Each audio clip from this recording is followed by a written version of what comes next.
नमस्कार, आप देख रहे हैं देवभूमि समाचार। आपके साथ मैं हूं बबीता। इस वक्त की बड़ी खबर आ रही है जहां पर मुख्यमंत्री पुष्कर सिंह धामी ने दर्शन किए हैं। वेंकटेश्वर तिरुपति बाला मंदिर के दर्शन किए।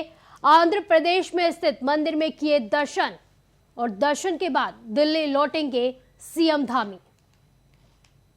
तो हैदराबाद में कार्यकारिणी की 2 दिवसीय बैठक थी जिसमें मुख्यमंत्री पुष्कर सिंह धामी ने शिरकत की थी, जिसके बाद अब वो दिल्ली पहुंचने वाले हैं। लेकिन उससे पहले उन्होंने वेंकटेश्वर तिरुपति बाला मंदिर के दर्शन किए। तो आंध्र प्रदेश में स्थित है ये मंदिर जिसके दर्शन किए गए हैं। दर्शन के बाद दिल्ली लौटेंगे सीएम धामी। तो हैदराबाद में 2 दिवसीय कार्यकारिणी बैठक थी जिसमें सभी जितने भी बीजेपी शासित जो प्रदेश थे उसके मुख्यमंत्री इसमें शामिल हुए थे। बैठक में उत्तराखंड से मुख्यमंत्री पुष्कर सिंह धामी भी इस बैठक में शामिल हुए थे। 2 दिवसीय बैठक थी और अब मुख्यमंत्री पुष्कर सिंह धामी दिल्ली पहुंचेंगे। लेकिन उससे पहले उन्होंने वेंकटेश्वर तिरुपति बाला मंदिर के दर्शन किए। आंध्र प्रदेश में यह मंदिर स्थित है जिसके दर्शन किए हैं और दर्शन के बाद दिल्ली लौटेंगे सीएम धामी।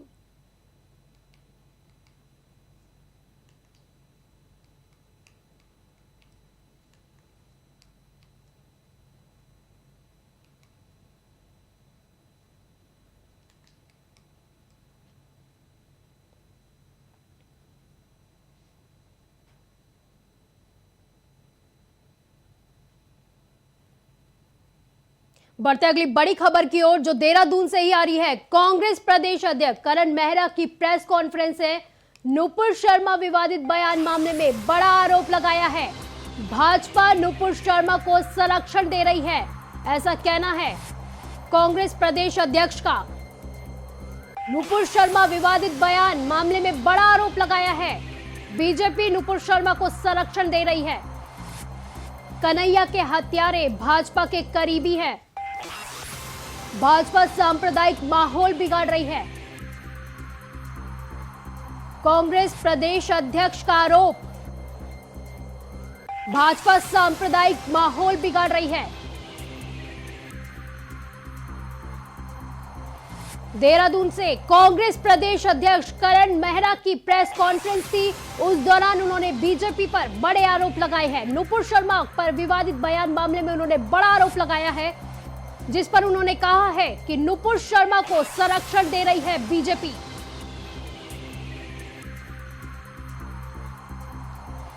कन्हैया के हत्यारे भाजपा के करीबी।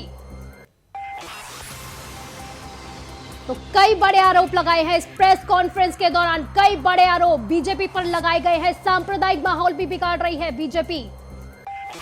कांग्रेस प्रदेश अध्यक्ष करण मेहरा का यह कहना है, यह आरोप है कि बीजेपी नुपुर शर्मा को जो है उसको संरक्षण दे रही है। कन्हैया लाल के जो आरोपी है वो काफी करीबी है बीजेपी के। ऐसे आरोप उन्होंने लगाए, ऐसे बड़े आरोप।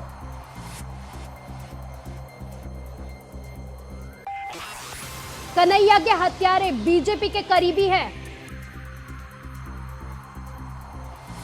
भाजपा सांप्रदायिक माहौल बिगाड़ रही है।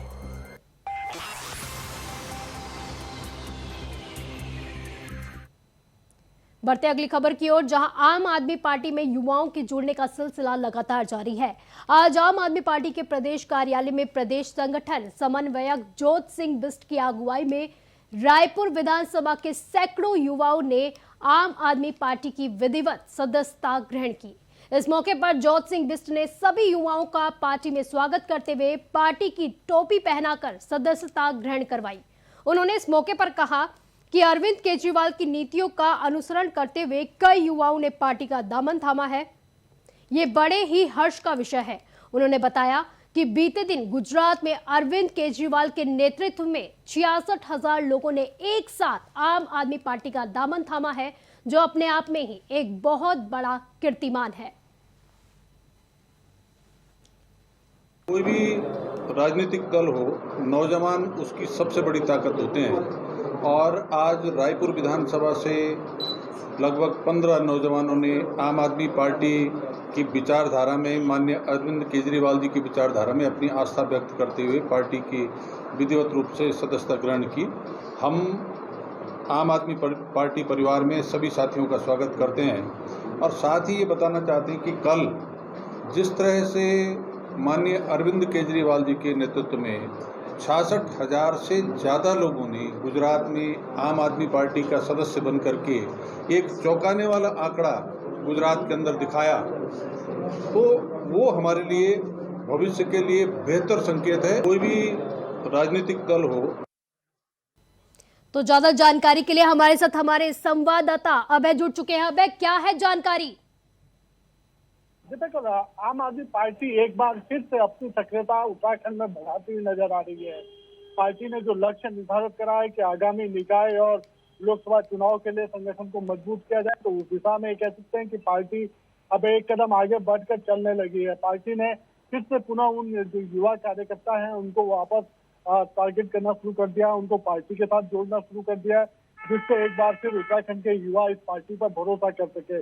पार्टी के जो प्रदेश समन्वयक हैं जोशिंग जी उन्होंने साफ तौर पर कहा है कि आज रायपुर के युवा जुड़े हैं, लेकिन आने वाले दिनों में प्रदेश के भीतर आम आदमी पार्टी फिर से एक बड़ा विकल्प जनता के पास यहाँ पर रहेगी और उसके लिए अभी से ही संगठन को मजबूत करने की जो प्रक्रिया चल रही है उस प्रक्रिया में पार्टी लगातार आगे बढ़ रही है। पार्टी के जो राष्ट्रीय संयोजक हैं अरविंद केजरीवाल, उन्होंने जिस तरीके से गुजरात में करिश्मा करके दिखाया है, उसी तर्ज पर यहाँ पर भी उत्तराखंड में एक नई ऊर्जा, नए मिशन के साथ पार्टी आगे बढ़ रही है और आने वाले दिनों में बड़ी सफलता के रूप में कह सकते हैं कि ज्यादा से ज्यादा लोग आम आदमी पार्टी में जुड़ते हुए नजर आएंगे।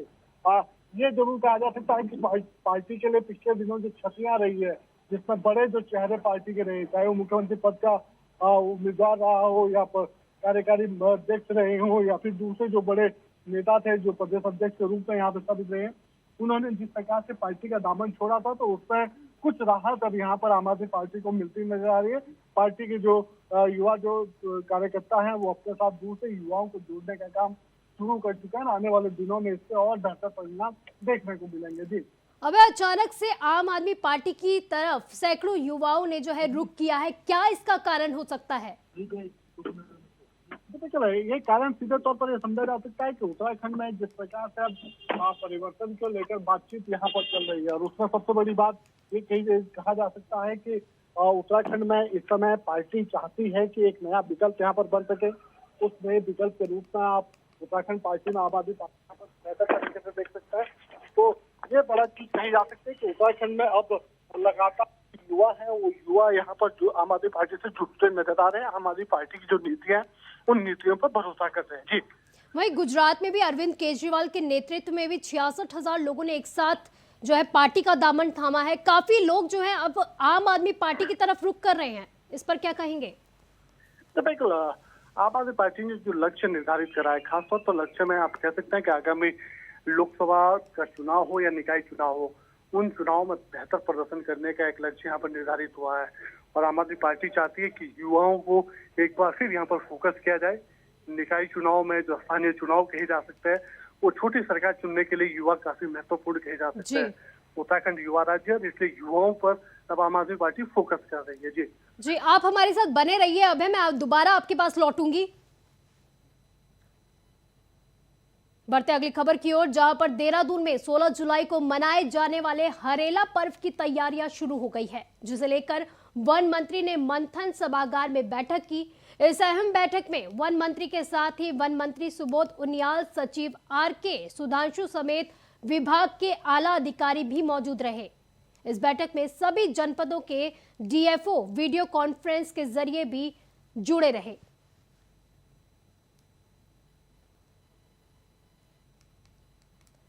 तो ज्यादा जानकारी के लिए अभय हमारे साथ मौजूद हैं। अभय, क्या है पूरी जानकारी? देखो, उत्तराखंड में आगामी 16 जुलाई को हरेला पर्व मनाने की तैयारियां शुरू हो चुकी है। इस हरेला पर्व को एक राष्ट्र पर्व के रूप में मनाने का काम यहाँ पर किया जाएगा। उसके लिए वन विभाग ने अपनी तैयारियों की आज समीक्षा यहाँ पर की है। वन मंत्री सुबोध उनियाल ने विभागीय अधिकारियों के साथ इस पूरी समीक्षा में यहाँ पर बातचीत करी है। आगामी जो योजनाएं बनेंगी हरेला को किस प्रकार से प्रदेश भर में मनाया जाएगा। विभागों की किस प्रकार से उसमें भूमिका रहेगी, अधिकारी किस प्रकार से अपनी जिम्मेदारियों का निर्वहन करेंगे, खासतौर पर जो पेड़ लगाए जाएंगे उन पेड़ों का संवर्धन कैसे हो सकता है, उनका संरक्षण कैसे किया जा सकता है, उस दिशा को उन सब विषयों को लेकर बातचीत यहाँ पर हुई है। एक लक्ष्य इस बार कह सकते हैं कि वन विभाग की तरफ से यहाँ पर निर्धारित हुआ है। 15 लाख पेड़ इस समय कह सकते हैं कि हरेला पर्व के तहत यहाँ पर पूरे प्रदेश भर में लगाए जाएंगे। सभी विभागों का सहयोग उसमें यहाँ पर इस बार हरेला पर्व में रहेगा। सभी विभागों को हरेला पर्व के तहत वृक्ष लगाने की जिम्मेदारी यहाँ पर दी जाएगी और उत्तराखंड में कैसे पर्यावरण संरक्षण को और मजबूत यहाँ पर किया जा सकता है, क्योंकि अभी भी ये कह सकते हैं कि जो एक सर्वे की जो रिपोर्ट है उन रिपोर्टों के आधार पर कह सकते हैं तो वह पर्यावरण संरक्षण के दिशा में उत्तराखंड सबसे अग्रणी राज्य में अपनी भूमिका निभाता हुआ नजर आ रहा है और उस दिशा में और बेहतर तरीके से कैसे काम किया जा सकता है, कैसे जो जंगलों का जो क्षेत्र है उसको और बढ़ाया जा सकता है, खासतौर पर जो जंगल है उन जंगलों को और कैसे बेहतर तरीके से उगाया जा सकता है जिसमें फलदार वृक्ष वहां पर लगाए जा सके। उस दिशा में कार्य योजना बनाने के लिए यहाँ पर कहा गया, अधिकारियों को दिशा निर्देश यहाँ पर दे दिए गए और अब ये कह सकते हैं कि 16 जुलाई से इस हरेला पर्व को बड़े धूमधाम से पूरे उत्तराखंड में मनाने का काम किया जाएगा। जी आला अधिकारी भी इस मौके पर जुड़े रहे, क्या कुछ दिशा निर्देश उन्हें दिए गए हैं? देखिए, आला अधिकारियों को सीधे तौर पर दिशा निर्देश यहाँ पर विभागीय मंत्री की तरफ से कहा गया है कि जो अधिकारी यहाँ पर हरेला पर्व को लेकर अपनी जिम्मेदारी नहीं निभाएगा, क्योंकि सभी कर्मचारियों की भूमिका बड़ी महत्वपूर्ण है। सभी लोगों को हरेला पर्व को लेकर अपने ये कह सकते हैं कि जागरूकता अभियान में यहाँ पर जुड़ना होगा, उसको बेहतर तरीके से काम करना होगा। उस दिशा में किसी भी प्रकार से आने वाले दिनों में कोई ढिलाई ना बरती जाए। सभी अधिकारियों और कर्मचारियों को एक टारगेट यहाँ पर दिया गया है। कम से कम ये कह सकते हैं कि आजादी का जो अमृत महोत्सव है उस अमृत महोत्सव के तहत इस हरेला पर्व को भी उस रूप में मनाने का काम यहाँ पर किया जाए। न्याय पंचायत स्तरों पर इसका बृहद रूप से इसका पालन हो सके।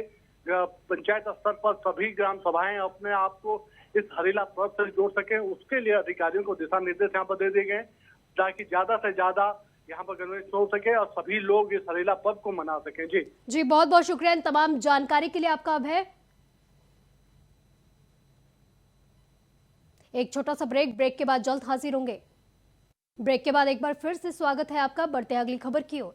कोटद्वार थाना क्षेत्र के अंतर्गत नींबू चोड़ निवासी हिस्ट्री शीटर मेहरबान सिंह रावत की संदिग्ध परिस्थितियों में मौत हो गई है।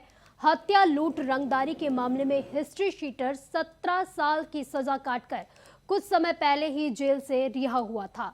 2 दशक पहले ही आतंक का पर्याय रहे मेहरबान सिंह की देर रात संदिग्ध मौत को लेकर उनके छोटे भाई बबली ने सवाल उठाए हैं। उन्होंने मेहरू की हत्या की आशंका जताते हुए शव के पोस्टमार्टम की मांग की है। फिलहाल पुलिस मामले की छानबीन में जुट गई है।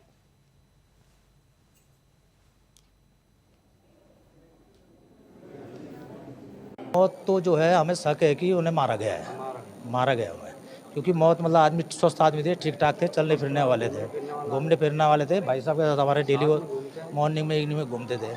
जो उनके यहाँ रहता है रिंकू, वो उनकी पत्नी और उनका लड़का, हमको तीनों पे शक है कि इन्होंने ही कुछ करा है उनके लिए। हम बॉडी लाना चाह रहे थे लेकिन उन्होंने बॉडी उठाने नहीं दी। तब हम यहाँ से फ़ोन करा तो थाने से हम सीधा पुलिस लेके गए।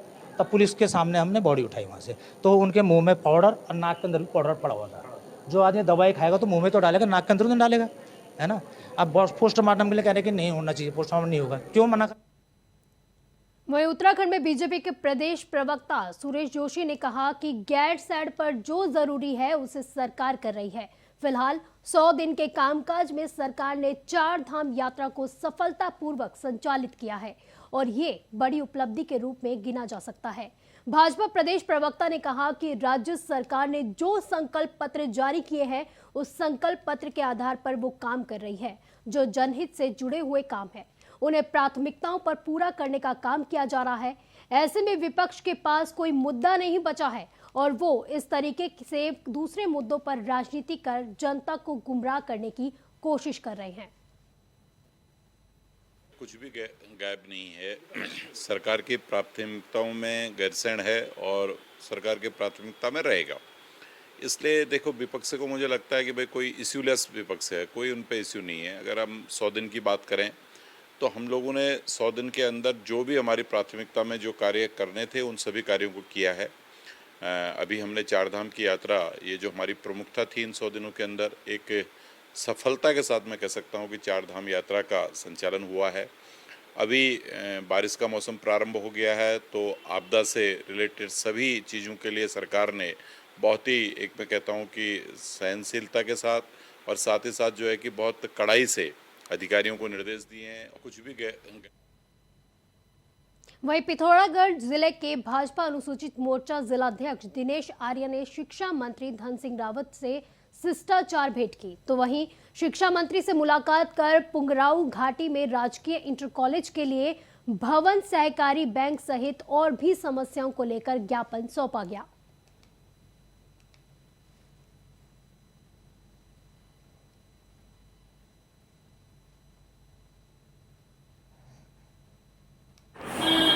आज देहरादून में कैबिनेट मंत्री डॉक्टर धन सिंह रावत जी से मुलाकात कर पुंगराव घाटी पाकू की ज्वलंत समस्याओं का एक ज्ञापन उन्हें सौंपकर पाकू में जिला सहकारी बैंक की शाखा खोलने, राजकीय एलोपैथिक चिकित्सालय का विस्तारीकरण, आदर्श राजकीय इंटर कॉलेज पाकू में 4 दीवारी मुख्य भवन सहित कई मांगों को लेकर उन्हें एक ज्ञापन सौंपा और माननीय कैबिनेट मंत्री जी ने यथाशीघ्र इसका निराकरण करने के लिए। वहीं मसूरी में एक कार अनियंत्रित होकर खाई में जा गिरी। यह हादसा मसूरी मॉडर्न स्कूल के पास का बताया जा रहा है। हादसे के दौरान गाड़ी में सवार 2 लोग घायल हो गए। दरअसल कार मसूरी कंपनी गार्डन से डंसरविक कोर्ट की ओर जा रही थी और चढ़ाई के दौरान ब्रेक न लगने के कारण कार अनियंत्रित हो गई और गहरी खाई में जा गिरी। वहीं इस घटना के बाद स्थानीय लोगों ने घायलों को अस्पताल में भर्ती कराया। सूचना मिलते ही पुलिस भी मौके पर पहुंच गई, जिसके बाद पुलिस पूरी घटना की जांच कर रही है।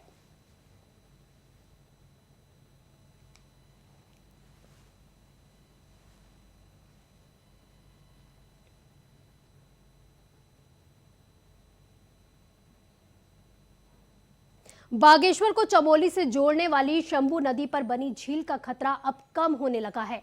सचिव आपदा प्रबंधन रंजीत सिन्हा की माने तो नदी पर से मलबा हटाने का काम शुरू हो गया है। वहां पर प्रशासन की तरफ से पोकलेन मशीन लगा दी गई है, जिससे पानी की निकासी का काम भी शुरू हो गया है। आपको बता दें कि बागेश्वर के अंतिम गांव कुंवारी की तलहटी पर शंभू नदी में मलबा आने से झील बन गई थी, जिससे चमोली जनपद के थराली क्षेत्र के लिए खतरा उत्पन्न हो गया था। झील में 6500 क्यूसेक से ज्यादा पानी जमा हो गया था, जो इस मॉनसून सीजन में एक बार फिर से बड़ा खतरा बनने जा रहा था। हाँ, उसमें जो शंभू नदी पे लेक बन गई थी, वहाँ पर पोकलैंड मशीन लगा दिया गया है। जिलाधिकारी द्वारा कुछ धनराशि की मांग की गई है, वो हम जारी कर देंगे। हाँ, उन्होंने एक लॉन्ग टर्म सॉल्यूशन के बारे में भी एक अपनी आख्या में इंगित किया है कि यहाँ पर कुछ लॉन्ग टर्म सॉल्यूशन के लिए भी कार्य किए जाएं। तो ये अभी हो जाता है, उसका लॉन्ग टर्म सॉल्यूशन का भी हम DPR बनवाएंगे। वहीं कर्णप्रयाग में बीते 25 जून को मंदिर में चोरी के आरोपी को पुलिस ने गिरफ्तार कर लिया है। पुलिस उपाध्यक्ष अमित कुमार सैनी ने बताया कि मंदिर में समिति देवधुरा महामृत्युंजय ने अज्ञात व्यक्ति पर मंदिर के कीमती सामान और आभूषण चुराने की तहरीर दी है, जिसके बाद पुलिस ने मामले की छानबीन शुरू करते हुए आरोपी को गिरफ्तार कर लिया है। मंदिर में चोरी और दूसरा एक बाइक चोरी होने की तहरीर प्राप्त हुई थी। इसमें प्रथम दृष्टया मुकदमा पंजीकृत कर लिया गया था। इसमें थानाध्यक्ष थराली के नेतृत्व में 2 टीमों का गठन किया गया था। इसमें एक टीम के द्वारा CCTV फुटेज सर्विलांस चेक किया गया था, दूसरी स्वाग्रसी पतारासी में टीम ने की गई थी और इसमें सफलता पाई है और अभियुक्त को गिरफ्तार कर लिया गया है। उसके पास से बाइक और मंदिर का जो चोरी का सामान था वो बरामद हो गया। अग्रिम कार्रवाई के लिए न्यायिक हिरासत। वहीं पहाड़ों की रानी कही जाने वाली मसूरी में लगातार हो रही बारिश ने लोक निर्माण, नगर पालिका मसूरी और राष्ट्रीय राजमार्ग की पोल खोलकर रख दी है। मसूरी में सड़कों का हाल बदहाल है। हाल ही में मसूरी माल रोड के साथ मसूरी देहरादून मार्ग का डामरीकरण भी किया गया था, लेकिन बावजूद इसके सड़कों की मरम्मत का कार्य घटिया गुणवत्ता से किया गया, जिस कारण सड़कों पर बड़े बड़े गड्ढे हो गए हैं। राष्ट्रीय राजमार्ग पेट्रोल पंप के पास सड़कों पर बड़े गड्ढे दुर्घटनाओं को दावत दे रहे हैं, लेकिन इस और ना ही राष्ट्रीय राजमार्ग और ना ही स्थानीय प्रशासन के अधिकारियों का ध्यान जा रहा है। ऐसा लग रहा है कि किसी बड़ी दुर्घटना का इंतजार किया जा रहा है। लोगों की माने तो मसूरी की कोई भी ऐसी सड़क नहीं है जिसके हाल बदहाल ना हो। सड़कों पर बड़े बड़े गड्ढे हो गए हैं, लेकिन कोई भी देखने वाला नहीं है।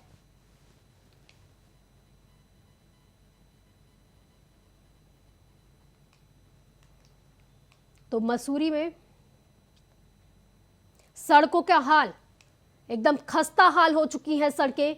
बारिश के चलते लगातार बारिश हो रही है और बारिश ने लोक निर्माण नगर पालिका की पोल खोलकर रख दी है। जिस तरह के दावे किए जाते हैं, सड़कों के दावे जिस तरह से किए जाते हैं नगर पालिका द्वारा, उसकी पोल खुलकर रख गई है। सड़कों पर आप तस्वीर पे देख सकते हैं, सड़कों पर बड़े बड़े गड्ढे हो गए हैं, जबकि इसका डामरीकरण कुछ समय पहले ही किया गया था। वही शिकायत के बावजूद भी अधिकारियों के कानों में जूं तक नहीं रेंग रही है। लोग परेशान हैं। लोगों ने कई बार शिकायत कर दी है, लेकिन उसके बावजूद भी कोई भी सुध लेने वाला नहीं है, ऐसा आरोप लगाया है स्थानीय लोगों ने। ये वो सड़कें हैं जिनका कुछ समय पहले ही डामरीकरण किया गया है और अब इन सड़कों में गड्ढे बन गए हैं।